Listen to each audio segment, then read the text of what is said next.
नमस्कार, आप लोगों का स्वागत है हमारे YouTube चैनल शिक्षा सबको में, जिसमें कि हम लोग NIOS की माध्यमिक कक्षा यानी हाई स्कूल का अर्थशास्त्र विषय पढ़ रहे हैं।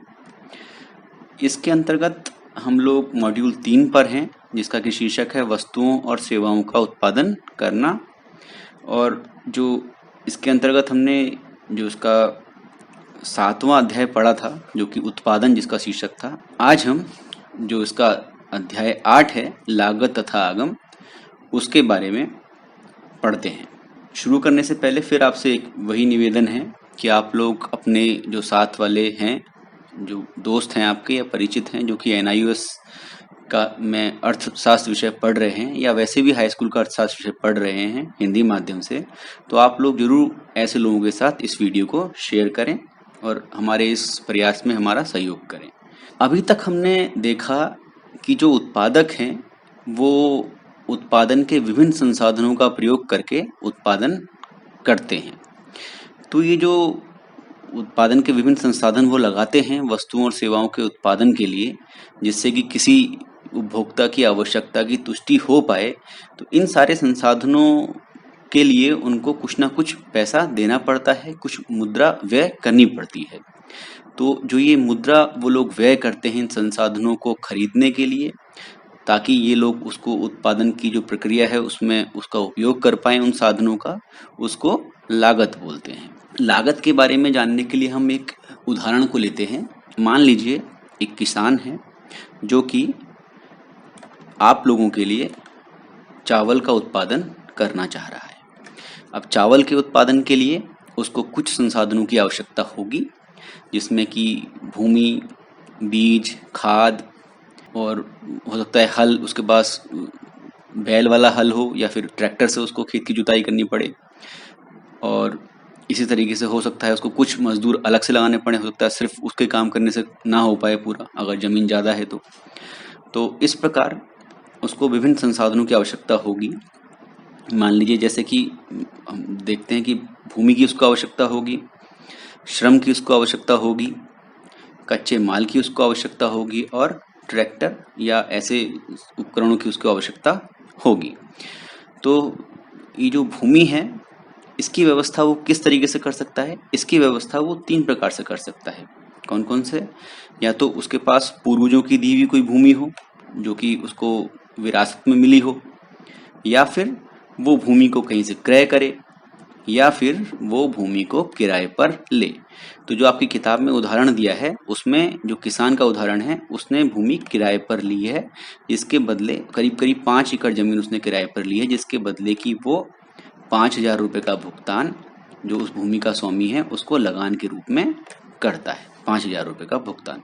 इसी प्रकार से जो आपके जो एग्जाम्पल दे रखा है उसके अंदर उसने श्रम का उपयोग भी किया है।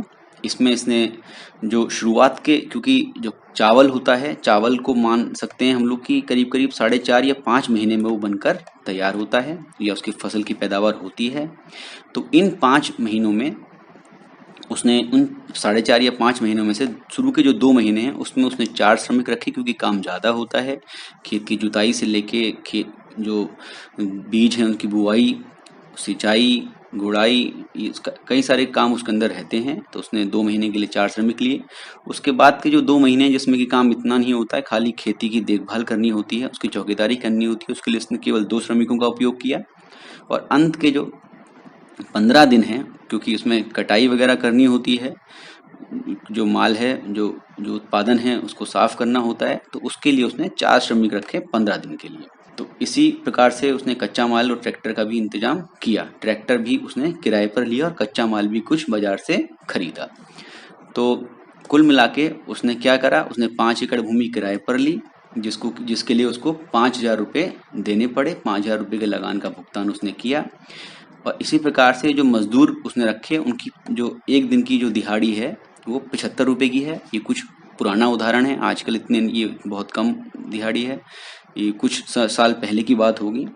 तो 75 रुपये प्रति श्रमिक प्रति दिन की उनकी दिहाड़ी है, मतलब एक दिन के एक व्यक्ति को 75 रुपये देने होंगे एक श्रमिक को। तो इस प्रकार से हमको पता है कि उसने 2 महीने यानी कि 60 दिन के लिए 4 श्रमिक रखे थे और हर एक को 75 रुपये दें तो कुल मिला के जो खर्चा आएगा वो 18,000 रुपये। जो शुरू के जो 2 महीने थे उसमें 18,000 रुपये खर्च किए। इसी प्रकार से बाद के 2 महीने जो आए, 60 दिन जो आए, 2 महीने आए, उसमें इसने केवल 2 मजदूर रखे तो इसको 9,000 रुपये खर्च करने पड़े। इसी प्रकार से जो लास्ट का जो 15 दिन थे, 15 दिन में इसने कुल 4 श्रमिक रखे और कुल मिला के 4,500 रुपये खर्च किए। तो इस प्रकार से कुल जो इसने खर्च किया श्रमिकों के लिए वो 31,500 रुपये खर्च किया श्रमिक के लिए। मतलब श्रम जो संसाधन इसने जुटाए उसके लिए इसको 71,500 रुपये का साधन भुगतान करना पड़ा। इसके पश्चात है बीज, जल, उर्वरक, कीटनाशक, इन सब पर इसने कुल मिला के 3,000 रुपये का खर्चा किया। कुल 3,000 रुपये खर्च किए। और ऐसे ही इसने फिर ट्रैक्टर का भी प्रयोग किया। अब ट्रैक्टर में क्या था, ट्रैक्टर इसके पास अपना नहीं था, तो इसके लिए उसने क्या किया, इसलिए उसने 2500 रुपये किराए में ट्रैक्टर की व्यवस्था करी और 25 रुपये किराए का भुगतान जो उस ट्रैक्टर का मालिक था उसको किया। अब मान लीजिए जो फसल काटने पर जो किसान है उसको कुल मिला के 30 कुंटल चावल का उत्पादन उसके पास हो पाया, तो हम कह सकते हैं कि जो कुल मिला के उसने पैसा खर्च किया, कुल जो व्यय हुआ उसका वो हुआ, इन चारों चीज़ों को आप मिला लें, भूस्वामी को हुए भुगतान, श्रमिक को दी गई मजदूरी, कच्चे माल और ट्रैक्टर की सेवाओं को मिला के कुल मिला के उसने 42,000 रुपये का कुल व्यय किया। और इस 42,000 रुपये के अगेंस्ट इसके प्रतिफल में उसको 30 कुंटल चावल का उत्पादन हुआ, 30 कुंटल चावल उसको प्राप्त। तो इस प्रकार कृषक ने 30 कुंटल चावल का उत्पादन करने में 42,000 रुपये का व्यय किया। तो लागत क्या होता है, लागत से अभिप्राय वस्तु और सेवाओं के उत्पादन में उत्पादक द्वारा उत्पादन के साधनों तथा कच्चे माल इन सबके क्रय अथवा उनको किराए पर लेने में किए जाने वाली मुद्रा के व्यय से मतलब होता है लागत का।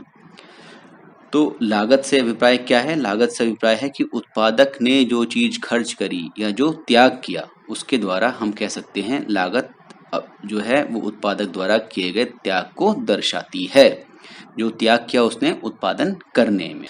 तो ये थी लागत। अब लागत कितने प्रकार की होती है, लागत 4 प्रकार की होती है। कौन कौन से प्रकार की होती है, सबसे पहले प्रकार की होती है स्थिर लागत, दूसरा है परिवर्ती लागत, तीसरा है स्पष्ट लागत और चौथा अस्पष्ट लागत। बहुत बहुत साफ क्लियरली जो इनका जो लिखा हुआ है, जो शब्द का अर्थ है वही इस लागत का प्रकार है। तो अब हम एक एक करके इन लागतों के बारे में जानते हैं। सबसे पहले है स्थिर लागत। तो स्थिर लागत मतलब जो बिल्कुल स्थिर हो, जो चेंज ना हो रही हो। तो भूमि, जैसे भूमि जो उसने किराए पे ली 5 एकड़ भूमि, वो भूमि क्या है, उत्पादन का एक स्थिर साधन है। अब होता यह है कि भूमि उसने किराए पर ले ली, अब वो भले ही उसमें फसल उगाए या ना उगाए, हो सकता है फसल उगाए और किसी कारण से नष्ट हो जाए, या फसल अगर कम मजदूर लगाए तो कम फसल पैदा कर पाए। तो कुल मिला के उसको जो भूमि जो उसने किराए पर ली है उसका भुगतान करना ही करना पड़ेगा। तो जो भूमि पे जो लागत है वो स्थिर लागत है, जो भूमि की लागत है। तो कृषक पूरी 5 एकड़ भूमि पर कृषि करे या ना करे, उसे पूरी 5 एकड़ भूमि के लगान का भुगतान करना पड़ेगा। तो इस प्रकार से जो स्थिर लागत है वो क्या है, वो ऐसा व्यय है, ऐसा खर्चा है जो स्थिर साधनों, कैसे साधनों, स्थिर साधनों या आगतों, स्थिर साधनों या आगतों, आगत मतलब संसाधन जो हम लगा रहे हैं, को किराए पर लेने अथवा क्रय करने में किया जाता है, जो अनिवार्य है। ऐसे साधन जो अनिवार्य है तथा वस्तुओं और सेवाओं के उत्पादन की मात्रा पर निर्भर नहीं करता है। तो कुल मिला के जो स्थिर लागत है उसमें कोई फर्क नहीं पड़ता, आपने कितना उत्पादन किया कितना उत्पादन नहीं किया, आपको उतनी कॉस्ट देनी ही देनी है। इसको इंग्लिश में फिक्स्ड कॉस्ट बोलते हैं, जो फिक्स रहती है। तो इस प्रकार से जो स्थिर लागत है।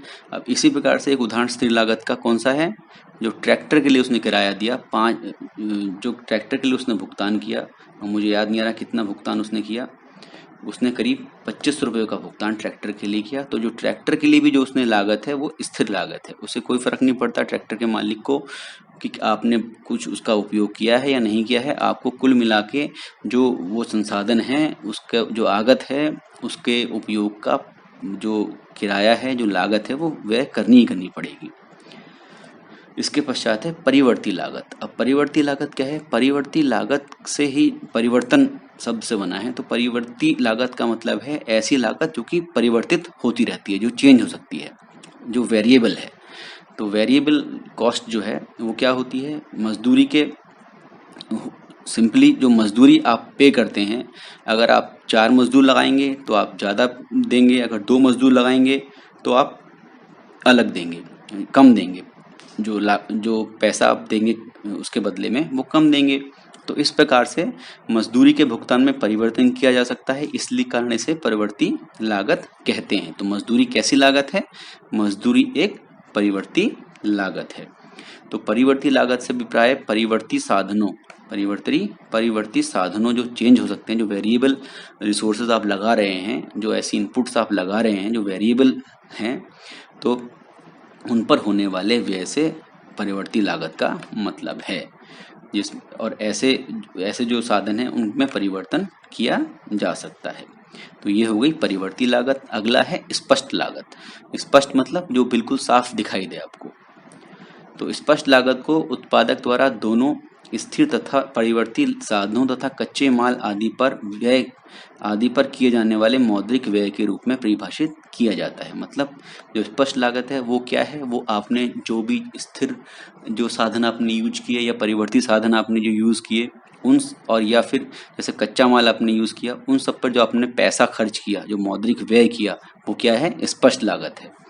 स्पष्ट लागत की क्या होती हैं विशेषताएं? प्रत्यक्ष भुगतान किया जाता है इसके केस में, आपको दिखता है कि आपने कितना भुगतान किया है, आप देख सकते हैं। जैसे उसने अगर 5,000 रुपये दिए तो कुल मिला के उसको उसके पास हिसाब किताब है कि मैंने 5,000 रुपये दिए जमीन के बदले, जमीन का लगान दिया। इसी प्रकार से जो स्पष्ट लागत है उसकी गणना बिल्कुल उचित तरीके से करना संभव होता है। आपको पता रहता है कि आपने कितना पैसा दिया, अगर आप उसको एक जगह पर लिख लें जिसको कि लेखा बोलते हैं, अगर एक तरह से आपने उसका रिकॉर्ड रख रखा है जो लेखा होता है, तो आप उससे आसानी से गणना कर सकते हैं। तो इसके आपके पास बिल, रसीद यानी कि इस टाइप के सारे प्रमाण उपलब्ध होते हैं, और इसका लेखा भी आप रख सकते हैं, इसका अकाउंट्स आप रख सकते हैं। अगला है अस्पष्ट लागत। अस्पष्ट मतलब जो साफ दिखाई ना दे, जो दिखाई ना दे रही हो, जो साफ ना हो, जो धुंधली सी हो, अस्पष्ट।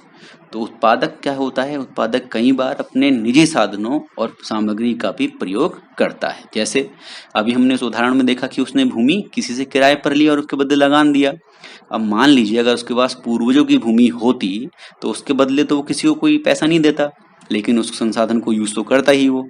तो वो जो संसाधन है उसके बदले जो पैसा वो बचा रहा है, ठीक है ना, जो अपने साधन यूज कर रहा है, तो वो जो लागत है उसको अस्पष्ट लागत बोलते हैं। अब वो अपनी चीज यूज करने के लिए अपने को तो कोई मुद्रा का भुगतान करेगा नहीं, तो इसमें क्या होता है, वो स्वयं को तो मुद्रा का कोई भुगतान नहीं करता है, और व्यय का भार अप्रत्यक्ष रूप से वहन करता है। कुल मिला के वो प्रत्यक्ष रूप से वहन ना करके अप्रत्यक्ष रूप से वहन करता है। जैसे अगर वो ट्रैक्टर के बदले 2500 रुपये दे रहा है किसी आदमी को, 2,500 रुपये दे रहा है, तो अगर उसका अपना ट्रैक्टर होता तो किसी को पैसे तो नहीं देता, 2500 रुपये तो नहीं देता, लेकिन एक तरह से उसका पूरा भार खुद ही तो उठाता वो, क्योंकि उसने कभी ना कभी ट्रैक्टर खरीदा होता, सारा पैसा उसने खुद चुकाया था।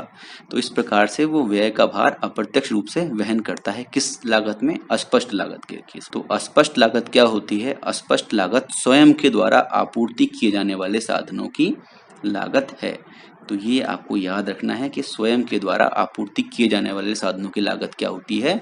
अस्पष्ट लागत। ऐसा एक सवाल भी आया था बहुविकल्पी जिसमें यही पूछी थी चीज कि अगर स्वयं के द्वारा आपूर्ति किए जा रहा वाली कोई साधनों की जो लागत है उसको क्या कहेंगे। तो ये एक उदाहरण आप ले सकते हैं कि ट्रैक्टर वो अपना यूज कर रहा है या दूसरे का यूज कर रहा है। अगर अपना यूज कर रहा है ट्रैक्टर तो वो अस्पष्ट लागत है, और दूसरे का यूज कर रहा है तो वो स्पष्ट लागत है, जो उसका बदले वो किराया दे रहा है। तो कुल तथा औसत लागत। अब कुल लागत क्या होती है? अगर जो सारी जो लागतें हैं, जो भी हमने पीछे जो उदाहरण में देखा कि 42,000 रुपये उसने करीब करीब उसके खर्च हुए, तो वो जो लागत है वो कहलाएगी क्या? वो कहलाएगी कुल लागत। सारी जो लागतें हैं उनका अगर योग कर दें हम तो वो हो जाएगी कुल लागत। और तो कुल लागत में क्या क्या शामिल होती हैं? कुल लागत में भले ही चाहे वो स्थिर लागत हो या फिर परिवर्ती लागत हो, तो दोनों की दोनों उसमें शामिल होती हैं कुल लागत में। इसको टीसी से दिखाते हैं। टीसी का मतलब है टोटल कॉस्ट। और औसत लागत क्या होती है? किसी भी चीज का अगर औसत आपको निकालना है तो जो टोटल वो चीज है और जो कुल जो संख्या है उसकी, उससे अगर आप उसको भाग दे देंगे तो औसत निकल आता है। जैसे इस केस में क्या करेंगे हम, कुल लागत में उत्पादन की कुल मात्रा से अगर भाग दे देंगे तो वो क्या निकल आता है? औसत लागत निकल आता है। ऐसे ही जहाँ पे भी आपको एवरेज करना होता है तो वहाँ पे टोटल को जो नंबर्स हैं उससे डिवाइड कर देते हैं। औसत लागत उत्पादन की प्रति इकाई लागत होती है। मतलब क्या है इसका कहने का, कि जैसे अगर आप मान लीजिए आपने 200 रुपये आपके किसी चीज़ में लागत लगी और आपने 200 रुपये में कुल मिला के 20 कोई चीज़ें बनाई, कोई वस्तुएं 20 वस्तुएं बनाई, तो आपकी जो एक वस्तु जो प्रति इकाई वस्तु की जो लागत पड़ी वो कितनी पड़ी? 10 रुपये। तो ये जो 10 रुपये है ये क्या हो गई आपकी? ये प्रति इकाई लागत हो गई या औसत लागत हो गई। मतलब एक चीज बनाने में कितनी लागत या प्रति इकाई लागत, उसको क्या बोलते हैं? औसत लागत। अगला है सीमांत लागत। सीमांत लागत का बिल्कुल वैसा ही फंडा है जैसा सीमांत हमने जो पढ़ा था पीछे, सीमांत आगम के बारे में पढ़ा था हमने, सीमांत मतलब मार्जिनल इनपुट्स के बारे में पढ़ा था। तो वही चीज इसके अंदर भी है कि अगर उत्पादन में आपको वृद्धि करनी होगी, अगर उस किसान को चाहिए कि ज्यादा से ज्यादा वो फसल उगा पाए, तो उसके केस में उसको क्या करना पड़ेगा? उसको श्रम की अतिरिक्त इकाइयां लगानी पड़ेंगी। हो सकता है कुछ लोग और लगाए तो हो सकता है ज्यादा किसान जो ज्यादा है उत्पादन वो कर पाए। तो इन जो श्रम की अतिरिक्त इकाइयां वो लगाएगा, उसमें क्या होगा? उसकी उनकी मजदूरी के जो अतिरिक्त मजदूरी है उसके भुगतान पर अतिरिक्त व्यय होगा, कुछ एक्स्ट्रा पैसा खर्च होगा। तो इससे क्या होगा? उत्पादन की कुल लागत में वृद्धि हो जाएगी। जो उत्पादन की कुल लागत है वो 42,000 से कुछ बढ़ जाएगी। तो इसलिए सीमांत लागत क्या होती है? सीमांत लागत को उत्पादन में एक अतिरिक्त इकाई की वृद्धि करने पर लागत में होने वाली वृद्धि के रूप में परिभाषित किया जाता है। ये बहुत बहुत इंपॉर्टेंट है, इसको आप महत्वपूर्ण है कि एक अतिरिक्त इकाई की वृद्धि करने पर जो कुल लागत में वृद्धि होगी उसी को ही क्या बोलेंगे? सीमांत लागत बोलेंगे। ठीक है। अगर आप 100 यूनिट बना रहे हैं तो आप 101वीं यूनिट अगर बनाएंगे तो जो 100 से 101 के बीच जो आपकी जो कॉस्ट बढ़ी वो सीमांत लागत कहलाएगी, वो मार्जिनल कॉस्ट कहलाएगी। आइए इसको हम अभी एक एग्जाम्पल से समझेंगे तो आपको समझ में आएगा। और तो एक आपकी ही किताब का एग्जाम्पल है, यदि किसी वस्तु की 48 इकाइयों का उत्पादन, कितनी इकाइयों का? 48 इकाइयों का उत्पादन किया जाता है तथा कुल स्थिर लागत 180 रुपये और परिवर्ती लागत 300 रुपये आती है, तो उत्पादन की औसत लागत कितनी होगी? औसत लागत मतलब प्रति इकाई लागत, मतलब एक इकाई बनाने में कितना पैसा लगेगा। तो कुल लागत कितनी हो गई? कुल लागत होती है स्थिर लागत और प्रवृत्ति लागत का योग, तो वो हो गई 480। और औसत लागत क्या होती है? जो कुल लागत होती है उसको अगर आप जो इकाइयां हैं, जितनी इकाइयां आपने बनाई हैं वस्तु की, उससे भाग दे देंगे तो औसत लागत निकल आती है। तो यहाँ 480 में आपने 48 से भाग दिया तो 10 आया, तो इसका मतलब है कि आपकी जो औसत लागत है वो है 10 रुपये। 10 रुपये प्रति इकाई, मतलब एक यूनिट या एक वस्तु बनाने में कितना पैसा खर्च हो रहा है? करीब करीब औसतन 10 रुपये खर्च हो रहा है। अब इसी में ही एक चीज उसने जोड़ दिया कि यदि प्रश्न में यदि उत्पादन बढ़ाकर 49 इकाई हो जाए, 49 इकाई हो जाए, तो 49 इकाई के लिए क्या होगा? 48 से 49 हो रहा है, मतलब एक इकाई की वृद्धि हो रही है, जिसके कारण प्रति परिवर्ती लागत कितनी हो जा रही है? 307। और पहले कितनी थी परिवर्ती लागत? 300 थी। तो उत्पादन में वृद्धि कितनी हो रही है? एक की। ठीक है।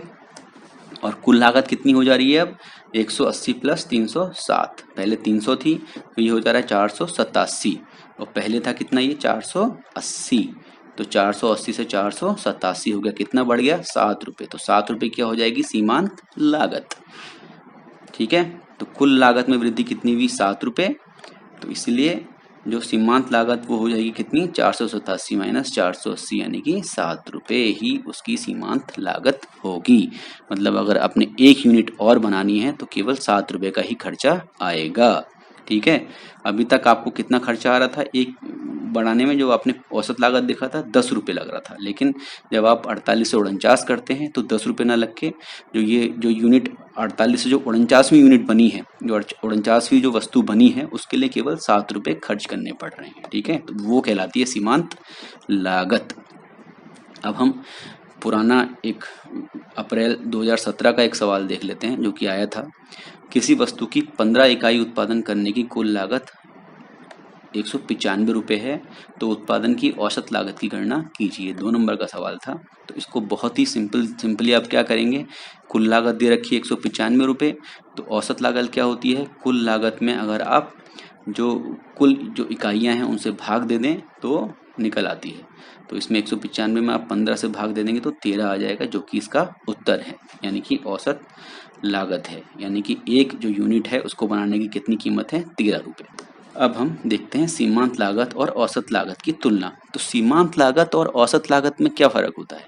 देखिए, सीमांत लागत और औसत लागत में सबसे फंडामेंटल जो फ़र्क है वो ये है कि जो औसत लागत है वो किसी भी लेवल पर आप निकाल सकते हैं। मतलब अगर आपको दे रखा है कि 10 यूनिट का बनाने में 100 रुपये का खर्चा आ रहा है, तो आप उससे सीधे औसत लागत निकाल सकते हैं। लेकिन अगर सिर्फ इतनी ही इन्फॉर्मेशन दे रखी हो और आपसे पूछा जाए कि सीमांत लागत क्या है, तो आप नहीं निकाल सकते। क्यों नहीं निकाल सकते? क्योंकि सीमांत लागत एक इंक्रीमेंटल यूनिट में जो लगी हुई लागत है वो होती है। मतलब केवल 10 यूनिट का खर्चा दे रखा है 100 रुपये, तो उससे कहीं पता नहीं चल रहा कि 9 यूनिट में कितना खर्चा था। अगर आपको पता हो कि 9 यूनिट बनाने में कितना खर्चा था, तब तो आप 10वीं यूनिट में निकाल सकते हैं कि कितना खर्चा बढ़ा या कितनी लागत बढ़ी, वही सीमांत लागत होगी। लेकिन सिर्फ एक दे देने से एक किसी स्तर पर आप सीमांत लागत की गणना नहीं कर सकते। तो औसत लागत की गणना उत्पादन के प्रत्येक स्तर पर होती है, ठीक है, जबकि जो सीमांत लागत है वो 2 अनुक्रमिक स्तरों के बीच में की जाती है। मतलब 2 इंक्रीमेंटल लेवल्स के बीच में ही जो मार्जिनल कॉस्ट है वो हम निकाल सकते हैं। जो सीमांत लागत है वो 2 अनुक्रमिक स्तरों के बीच में की जाती है। अनुक्रमिक मतलब जैसे 9 है तो 10 अनुक्रमिक हो गया, 9 और 10 अनुक्रमिक हैं, 10 और 11 अनुक्रमिक हैं, 12 13 अनुक्रमिक हैं, ऐसे ही 20 19 19 20 ये सब अनुक्रमिक हैं। इन पर आप निकाल सकते हैं अगर इन दोनों की दे रखी हो। जैसे उत्पादन की इकाइयाँ दे रखी हैं 10, कुल लागत दे रखी है 1110, तो आप निकाल लेंगे औसत लागत कितनी आ जाएगी, 1110 बटे 10 यानी कि 111। लेकिन आप इसकी सहायता से, सिर्फ एक इसकी सहायता से जो सीमांत लागत है वो किसकी गणना नहीं कर सकते। अब दूसरे में क्या है, 11 उत्पादन इकाइयाँ बन रही हैं 1199 में, तो आप निकाल लेंगे औसत लागत जो कि आ जाएगी 109, और सीमांत लागत आप निकाल लेंगे 1199 जो कुल लागत थी 11 इकाइयों की, उसमें से इसको घटा के, तो आपकी जो सीमांत लागत आ जाएगी वो आ जाएगी 89। ठीक है, तो 89 इसकी या 89 इसकी सीमांत लागत होगी। तो आप, मुझे लगता है आप समझ गए होंगे। अगर नहीं भी समझे हैं तो उसको एक बार फिर से आप सोचिएगा खुद कि क्या इसमें अंतर है। मेन अंतर यही है, प्रत्येक स्तर और 2 अनुक्रमिक स्तरों वाला। तो धन्यवाद, आज के लिए इस वीडियो के लिए इतना ही। अभी हम जो इसका जो अध्याय 8 है वो दूसरे वीडियो में ख़त्म करेंगे जब इसका दूसरा भाग पढ़ेंगे। तो तब तक के लिए धन्यवाद। और आपसे फिर वही अंत में एक निवेदन है कि आप अपने जानने वाले ऐसे मित्र जो कि NIOS से पढ़ रहे हैं, जो कि अर्थशास्त्र विषय पढ़ रहे हैं, उनके साथ ज़रूर हमारे इस वीडियो को शेयर कीजिए और हमारे जो ये प्रयास है इसको सफल बनाइए। धन्यवाद।